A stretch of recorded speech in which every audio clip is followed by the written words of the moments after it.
विजयदशमी हिंदुओं के द्वारा मनाया जाने वाला एक प्रमुख त्योहार है। यह त्योहार अक्टूबर के आसपास आने वाले अश्विन के चंद्रमास में आता है।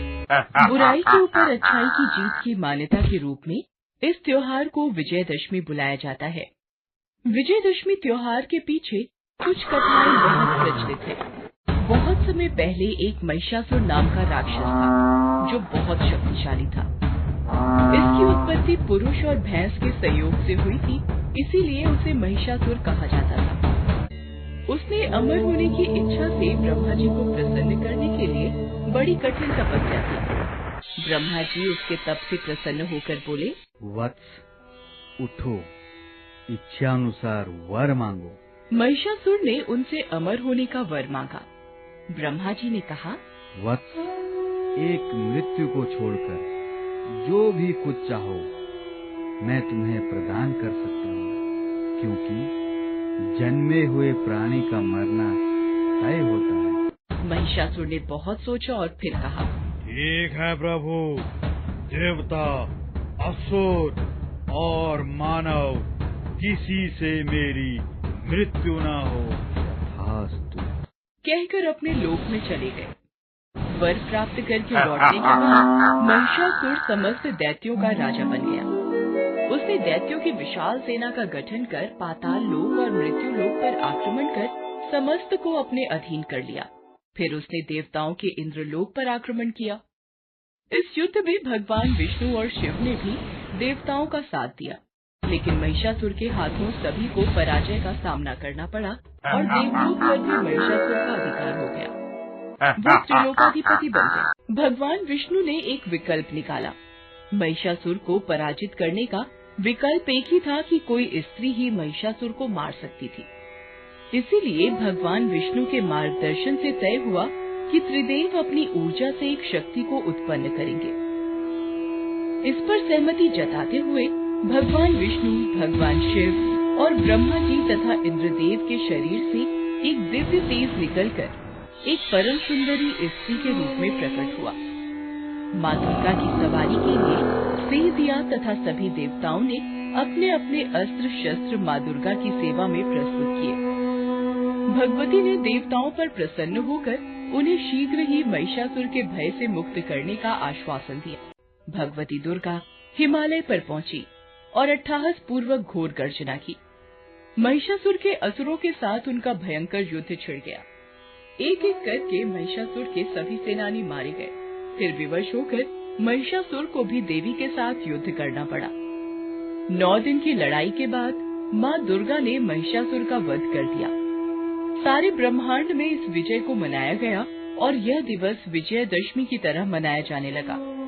9 दिन की लड़ाई के कारण विजयदशमी को नवरात्रि भी कहा जाने लगा। विजय की प्राप्ति 10वें दिन हुई तो इसे दशहरा भी कहा जाने लगा। माँ दुर्गा और उनके सभी रूपों को भी पूज्य माना जाने लगा। बंगाल में माँ दुर्गा की मूर्ति को पंडाल में पूजा जाने लगा और बड़े त्योहार की तरह मनाया जाने लगा। शास्त्रों के अनुसार दशहरा असत्य पर सत्य की विजय के रूप में मनाया जाता है। यह भी माना जाता है कि विष्णु जी के राम अवतार ने लंका के राजा रावण को पराजित करते हुए मृत्यु के घाट उतार दिया था। उत्तर भारत में रामलीला के माध्यम से श्री राम और रावण के बीच की लड़ाई को दर्शाया जाता है और दशहरे के दिन रावण कुंभकर्ण और मेघनाद के पुतले को फूंकने की परंपरा है और अलग अलग हिस्सों में मेले भी लगते हैं। महाभारत में इस दिन पांडु ने अज्ञातवास पूरा किया। उन्हें शस्त्र धारण करने का आदेश मिला जो शमी पेड़ में छुपाए गए थे। लोग इस दिन शमी पेड़ की पूजा भी करते हैं और रात के समय शमी के पत्ते घर लाने से घर में सोना और समृद्धि आती है। आइए जानते हैं इस साल विजयदशमी का त्योहार किस तारीख को मनाया जाएगा और इसका धार्मिक महत्व क्या है। इस साल मलमास यानी अधिक मास लगने की वजह से नवरात्रि और दशहरा पर्व 1 महीना देर से आए। दशहरे के दिन शस्त्र पूजा का विधान है। सनातन परंपरा में शस्त्र और शास्त्र दोनों का बहुत महत्व है। शास्त्र की रक्षा और आत्मरक्षा के लिए धर्म सम्मत तरीके से शस्त्र का प्रयोग होता रहा है। प्राचीन काल में क्षत्रिय शत्रु पर विजय की कामना के लिए इस दिन का चुनाव युद्ध के लिए किया करते थे। पूर्व की भांति आज भी शस्त्र पूजन की परंपरा कायम है। मान्यता है कि इस दिन जो भी कार्य किया जाता है उसका शुभ लाभ अवश्य प्राप्त होता है।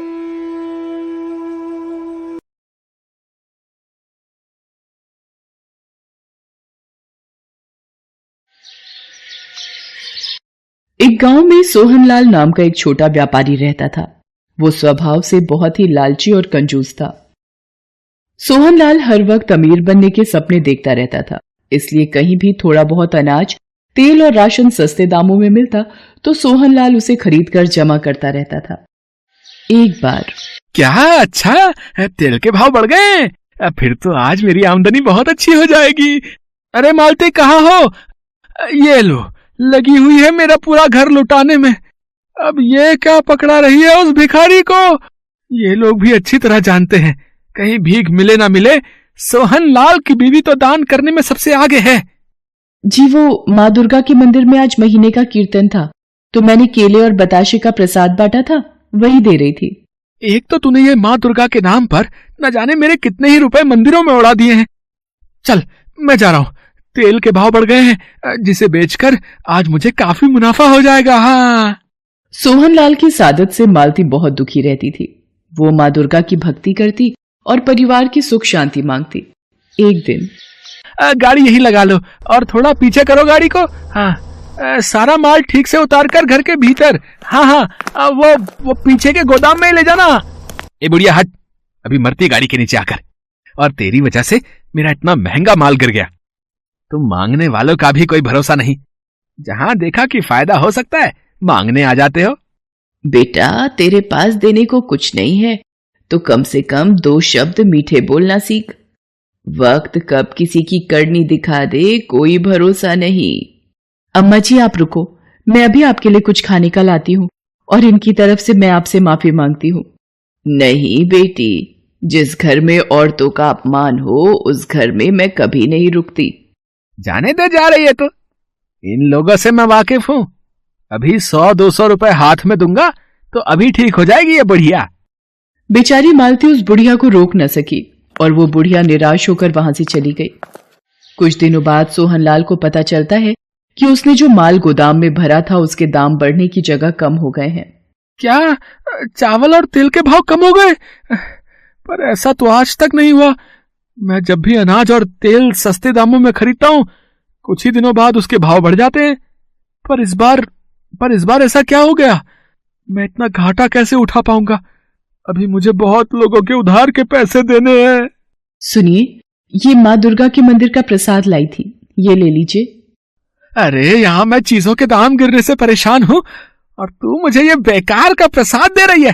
नहीं खाना मुझे। माँ दुर्गा, ये कैसे हो गया? इनके काम में घाटा कैसे पड़ गया? कुछ समझ नहीं आ रहा माँ। धीरे धीरे काम में घाटा होने की वजह से सोहनलाल का सारा धन चला गया। उसका जीवन मानो अंधेरे में छा गया हो।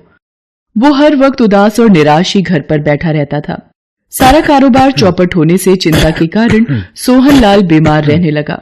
मैं क्या करूं माँ, इनकी तबीयत बिल्कुल ठीक नहीं है और घर में कुछ खाने को भी नहीं है। मैं कहां से लाऊं माँ, घर का गुजारा कैसे होगा मैया? अरे मालती, पानी नहीं तो थोड़ा जहर ही ला दे, कम से कम ऐसे जीवन से छुटकारा तो मिलेगा। सब कुछ खत्म हो गया, मैं कहीं का नहीं रहा।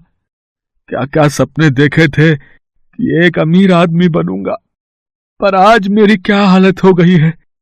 तिल तिल चिंता से मर रहा हूं मैं। सोहनलाल की बातों को सुनकर मालती बहुत दुखी रहने लगी। वो क्या करे, कहां जाए, इसी चिंता में मालती को रात भर नींद नहीं आती थी। मालती माँ दुर्गा के सामने बैठकर घंटों प्रार्थना करती थी और रोती बिलखती थी। एक सुबह वो माँ दुर्गा के मंदिर जाती है। हे माँ दुर्गा, माँ की पूजा में तो बहुत शक्ति होती है, मेरी सहायता करो अम्बे माँ। हम दुखियों पर कृपा करो, नहीं तो हम पति पत्नी दोनों मर जाएंगे। हम यदि दुखी होकर मरे तो क्या आप सहन कर पाओगी माँ? आप ही बताओ, यदि हमें दुख होगा तो आपको भी तो दुख होगा ना माँ। यदि मेरे पति को कुछ हुआ तो मैं भी जीवित नहीं रहूंगी माँ। मेरे सुहाग की सहायता करो, उनको इस दुख से पार लगाओ मैया। उनके पापों को क्षमा कर दो माँ, हमसे ना रूठो। क्या हुआ बेटी, रो क्यों रही हो? उठो, मुझे बताओ।